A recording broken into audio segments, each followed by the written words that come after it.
जय श्री शनिदेव। शनिदेव को ग्रहों का राजा कहा जाता है। भगवान भोलेनाथ ने इन्हें न्याय के देवता की उपाधि दी है। शनिदेव को बहुत ही जल्दी क्रोध आता है। इसी क्रोध की वजह से पिता सूर्य से इनकी नाराजगी बनी रहती है।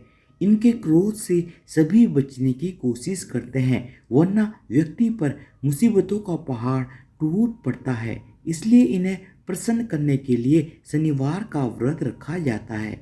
व्यक्ति शनि दोष से बचने और उन्हें शांत रखने के लिए अनेक उपाय करता है। शनि कृपा से व्यक्ति को सुख और वैभव की प्राप्ति होती है। जो लोग शनिवार का व्रत करते हैं उनको पूजा के समय शनिवार व्रत कथा का श्रवण अवश्य करना चाहिए। शनिदेव की व्रत कथा। एक बार सभी 9 ग्रहों सूर्य, चंद्र, मंगल, बुध, बृहस्पति, शुक्र, शनि, राहु और केतु में बहस हो गई, कौन सबसे बड़ा है। आपस में लड़ने के बाद सभी देवराज इंद्र के पास पहुंच गए। इंद्र असमंजस की स्थिति में निर्णय नहीं दे पाए, परंतु उन्होंने सभी ग्रहों को सुझाव दिया कि पृथ्वी पर राजा विक्रमादित्य ही इसका फैसला कर सकते हैं, क्योंकि वो बहुत ही न्यायप्रिय राजा हैं। सभी पृथ्वी पर राजा विक्रमादित्य के पास गए और अपने आने का कारण बताया। राजा उनकी समस्या को सुनकर बहुत ही ज़्यादा परेशान हो गए। उनका चिंतित होना लाजमी था, क्योंकि जिसको भी किसी से छोटा बताया तो वही गुस्सा कर जाएगा। राजा के काफ़ी सोच विचार के बाद उन्हें एक उपाय सूझा। उन्होंने स्वर्ण, रजत, कांस्य, पीतल, सीसा, रांगा, जस्ता, अभ्रक और लौह से 9 सिंहासन का निर्माण कराया। उन्हें उपयुक्त क्रम में रख दिया गया। सबसे निवेदन किया गया कि क्रमानुसार सिंहासन पर आसन ग्रहण करें।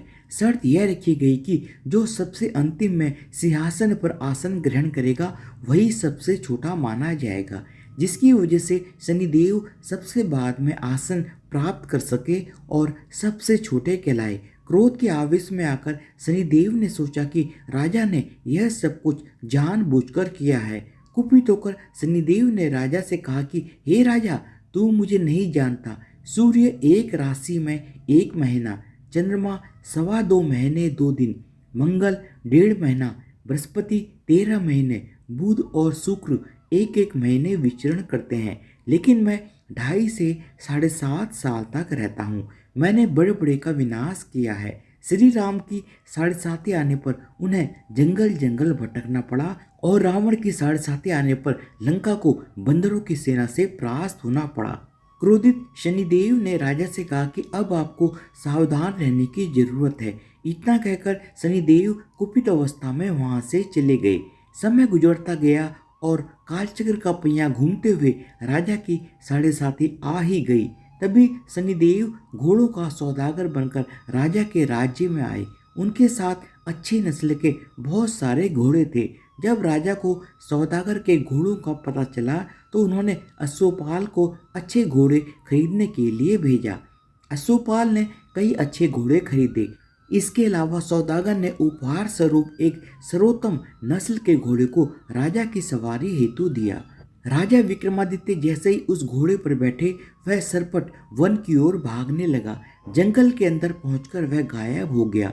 भूख प्यास की स्थिति में राजा जंगल में भटकते रहे। अचानक उन्हें एक ग्वाला दिखाई दिया, जिसने राजा की प्यास बुझाई। राजा ने खुश होकर उसे अपनी अंगूठी दी और राजा नगर की तरफ चले गए। वहां एक सेठ की दुकान पर पहुंचकर उन्होंने जल पिया और अपना नाम विका बताया। भाग्यवश उस दिन सेठ की खूब आमदनी हुई थी। सेठ खुश होकर विका को अपने साथ अपने घर ले गया। सेठ के घर में एक खूंटी पर हार टंगा हुआ था, जिसको खूंटी निगल रही थी। कुछ ही देर में हार पूरी तरह से गायब हो गया। सेठ किसी काम से बाहर गया हुआ था। जब सेठ वापस आया तो हार गायब था। सेठ को लगा कि विका ने उसे चुराया है। सेठ ने विका को कोतवाल से पकड़वा दिया और दंड स्वरूप राजा ने विका को चोर समझकर विका के हाथ पैर कटवा दिए। अपंग अवस्था में उसे नगर के बाहर फेंक दिया गया।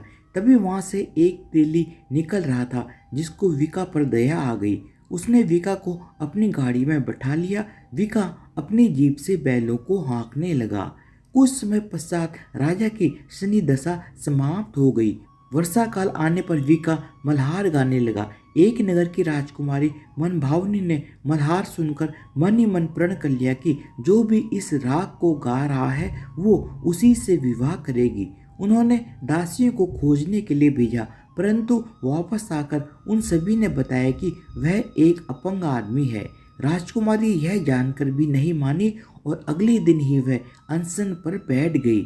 जब लाख समझाने पर भी राजकुमारी नहीं मानी, तब राजा ने उस तेली को बुलावा भेजा और विका से विवाह की तैयारी करने के लिए कहा गया। विका से राजकुमारी का विवाह हो गया। एक दिन विका के सपने में शनिदेव ने आकर कहा कि देखा राजन, तुमने मुझे छोटा बताकर कितना दुख झेला है। राजा ने क्षमा मांगते हुए हाथ जोड़कर कहा कि हे शनिदेव, जैसा दुख मुझे दिया है किसी और को ऐसा दुख मत देना। शनिदेव इस विनती को मान गए और कहा कि मेरे व्रत और कथा से तुम्हारे सारे कष्ट दूर हो जाएंगे। जो भी नित्य मेरा ध्यान करेगा और चींटियों को आटा डालेगा, उसकी सारी मनोकामनाएं पूर्ण हो जाएंगी। शनिदेव की कृपा से राजा के हाथ पैर भी वापस आ गए।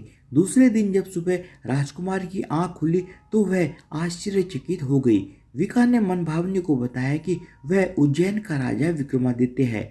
मनभावनी खुशी से फूले नहीं समा रही थी। राजा और नगरवासी सभी अत्यंत प्रसन्न हुए। सेठ ने जब यह समाचार सुना तो वह राजा के पैरों पर गिरकर क्षमा मांगने लगा। राजा ने कहा कि यह सब शनिदेव के कोप का प्रभाव था और इसमें किसी का भी कोई दोष नहीं है। सेठ ने निवेदन करते हुए कहा कि मुझे शांति तभी मिलेगी जब आप मेरे घर चलकर भोजन करेंगे।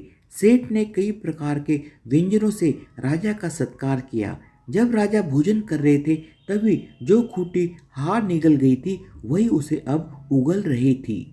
सेठ ने अनेक मोहरें देकर राजा का धन्यवाद दिया और अपनी कन्या श्री कंवरी से पौड़ी ग्रहण का निवेदन किया। राजा ने शहर स्वीकार कर लिया। राजा अपनी दोनों रानियों मनभावनी और श्री कौरी को लेकर उज्जैन नगरी लौट आए। सारे नगर में दीपमाला और खुशी मनाई।